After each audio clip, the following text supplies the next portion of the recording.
City of Vancouver. So what we've talked about right now is we've talked about the province. So everybody in this room is affected by the changes or could be affected by the changes the province does. Now we're going to talk about the City of Vancouver itself. So if your strata corporation's in Richmond, just listen and take it in. If you're in Vancouver, it's going to be maybe applicable to you. So I'll turn it over to you. First of all, thanks for having me here. I appreciate it. Catherine Holm, Chief License Inspector, City of Vancouver. So I'm happy to be here today to talk a bit about the regulations that we brought in April. They were effective mid-April of this year. There's quite a bit of history behind how we got here, but I'll share with you just sort of what the nuts and bolts are, I guess, of the actual regulations. So first, it has to be the place you call home. So we've done what we're calling a permissive policy. We heard from various residents through lots of consultation. People want the opportunity to do this. We also heard about the negative impacts it has on neighborhoods. Many of you will know that, being in stratas and seeing the impact it has on sense of safety and security, on garbage management, parking, noise, etc. We hear about those complaints as well. But we heard in general that this is a very expensive place to live. People want to do what is kind of the core of home sharing, where they share their home when they're either there and they have an extra bedroom, or when they're away traveling and 2 weeks in France and someone's here for 2 weeks. So we tried to develop a permissive policy that allowed that to happen. So in Vancouver, you are permitted to do a short-term rental so long as it's in your principal residence. And we applied that to both owners and renters. Vancouver is a city of about 51% renters, so we didn't want to be discriminatory in removing that pool of individuals from this opportunity. That said, there are a few catches, a few things that need to be met. One, you have to have your landlord's approval if you're renting. Two, your strata bylaws need to not prohibit it. You cannot do this in something that is like a secondary suite or an investment property. So it goes back to the core definition of it being a principal residence. So this probably less applicable here, but shows up a lot for us here in Vancouver, where we have parcels of land that have 3 dwelling units on it. So you'll have a main home, a secondary suite, we call it, or a basement suite that has its own entrance and address, and then as of recently, laneway homes showing up on parcels as well. So you have 3 places people could call home. All 3 could be conducting short-term rentals as long as they all serve as somebody's home. So if you live in your main home, you have a long-term renter in your basement and a long-term rental in your laneway house, and you provide permission, all 3 individuals, all 3 dwelling units could be operating short-term rentals. So I say that because that's been a point too of, I think, misunderstanding in the media over the last few months that we're working hard to try to clarify. And then commercial operations, we know there are buildings in Vancouver that are operating solely as hotels and short-term operators, and those are the folks we're going after. And we call those commercial operators who clearly are removing rental properties that could be used as long-term accommodation, and they're being used as short-term accommodation. So the way we approached it was you need a business license. It is business activity that's occurring in your home. It's commercial activity, so we treat it as we treat all our business licenses. We also made a requirement that you need to display your license in your listing, so in your online advertisement, whether it's on one of the more common platforms like an Airbnb or Expedia-based platform like VRBO, or whether it's on a building-based platform. You still need to have your valid license number displayed in your listing. We also acknowledge these are transient accommodations, as was referred to earlier.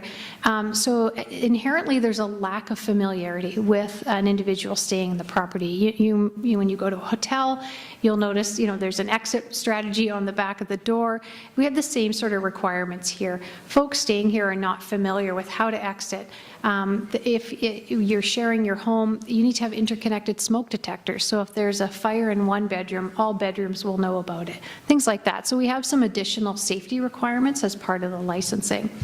And finally, about an operator that receives a license agrees to comply with a good neighbor agreement. And that's a process we use with many of our business licenses here in Vancouver. It's not unique to short-term rentals, but it's really saying I agree to abide by all city bylaws. So I'm not going to violate the noise bylaw. I'm going to deal with my garbage in the way I'm supposed to.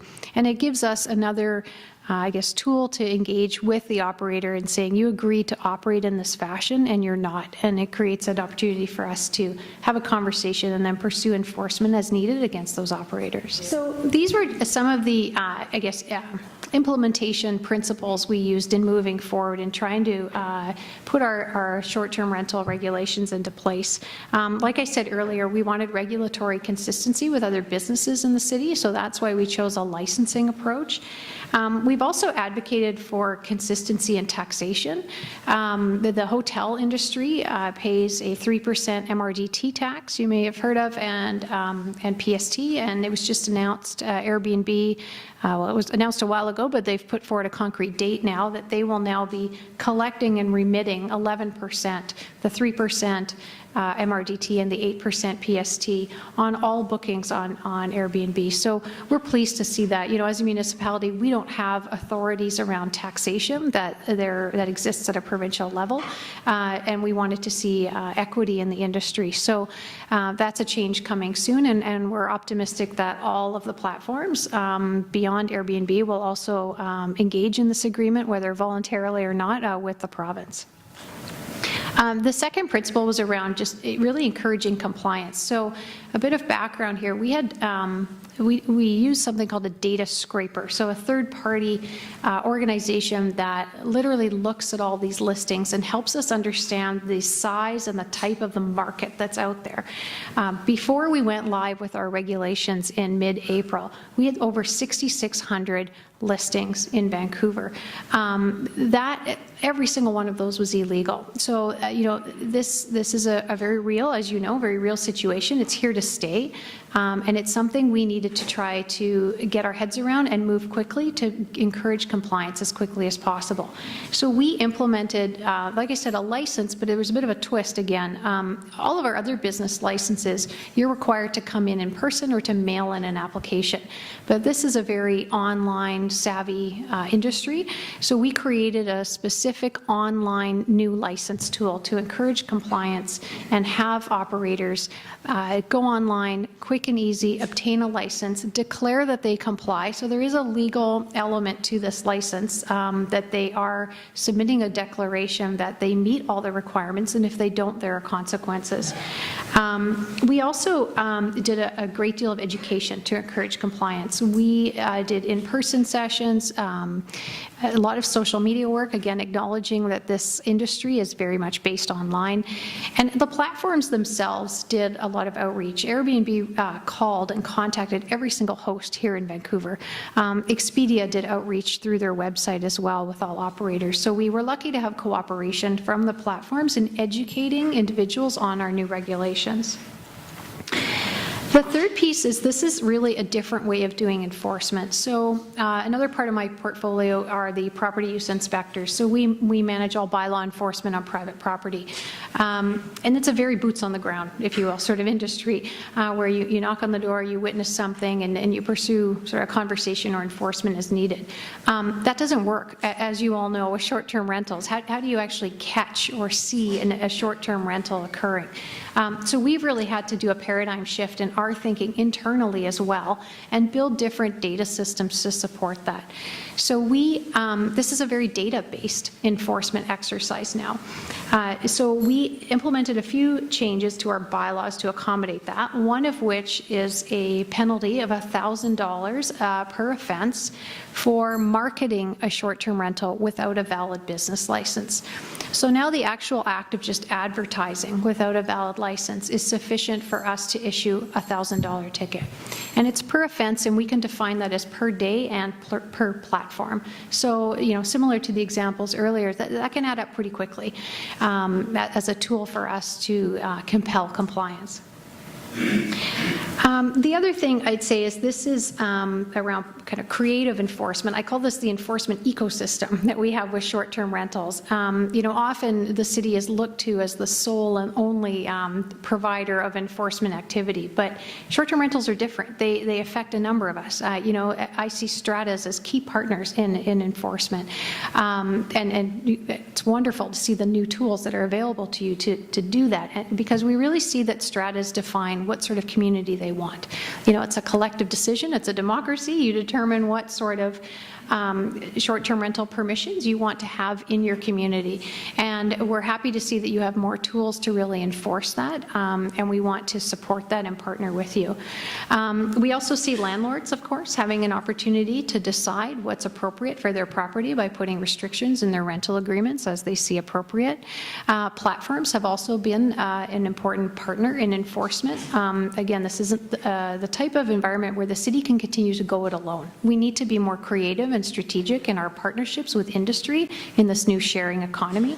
And our agreement with Airbnb is a good example of that, where we've developed a partnership around data sharing and ensuring that a license field was added to platforms' accounts. Everyone's account has this field that's mandatory to complete, and the data that they fill in there is shared with us to support our enforcement efforts. And finally, data. Again, this really is, again, a new way of us doing business. We are very data rich at the city and data poor in how well we've been doing at connecting all the dots. And I don't think that's a criticism or unique to the city. I think a lot of organizations struggle with that. They're very rich in data, but how do you translate that to actual information and meaningful action? So we've done some great work that I'm quite proud of with our IT team to create a very robust data analytics tool that connects our licensing data, our Airbnb data, our screen scrape data, our 311 data, that's our complaint data, to create sort of composite records to help us understand where we need to be prioritizing and pursuing our enforcement. So that, again, that's a shift for us. That's a new way of doing business. It's been a shift for all of us internally, too, to change our thinking. And it's something that we're continuing to build on and evolve as we gain access to new data and we continue to refine the data quality.